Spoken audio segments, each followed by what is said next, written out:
So when you find your face in a dilemma with two options to choose, maybe because you can't afford a particular engine oil recommended for your engine, or because the price has gone up, and you are now considering whether to downgrade or use something cheaper that might be a wrong oil for the engine, or still buy the expensive recommended one. You now wonder, okay, which one will you go for?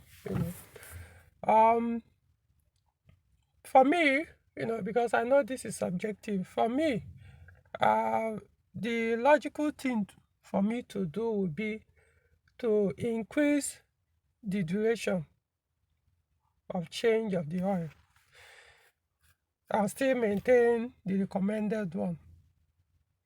If Peugeot says every 6 months change this oil, or every 10,000 kilometers change this oil, whichever comes first, then increase it. Maybe give it additional 2 months, making it 8 months. Give it maybe 11,000 kilometers or so, instead of 10,000 kilometers. That's what I would do, rather than buying the wrong oil because it's cheaper, which will end up damaging your engine. Now I might say, oh, but Peugeot says change every 6 months.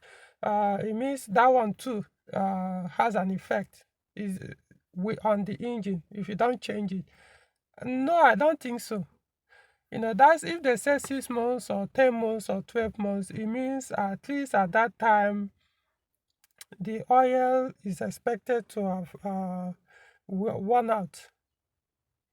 But it doesn't mean it has actually worn out. It's just more like preventative maintenance, to stop it from doing that. Hold on, hold on. So to stop you from the engine from going, hold on, so that's what I would do, so that at least you can be able to use it much longer before buying another one. So at least at that time, if you increase it 10 months, for example, I'll give you an example using myself.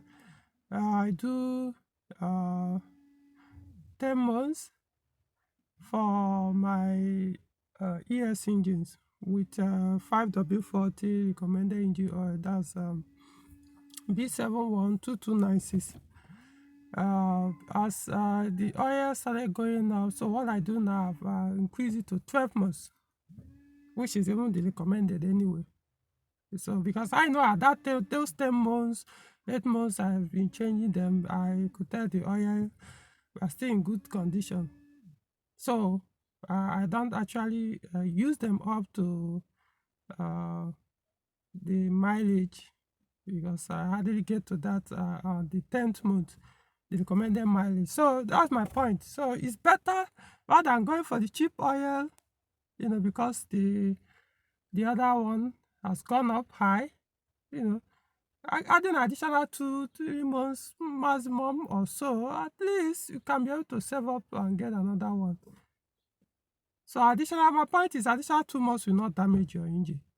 Additional 1,000 kilometers to the recommended mileage will not necessarily damage your engine, rather than buying the wrong oil that will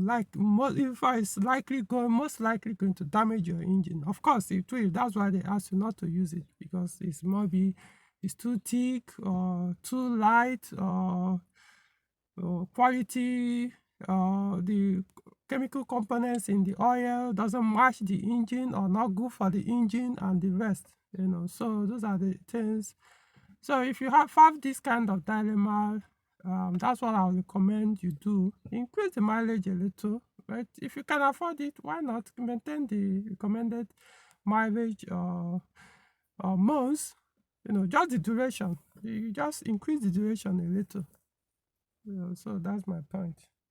Okay, I hope this makes sense. I'm not saying everyone should do this, but I'm saying for me, that's a logical thing to do. Which I could also say follow your path of least resistance.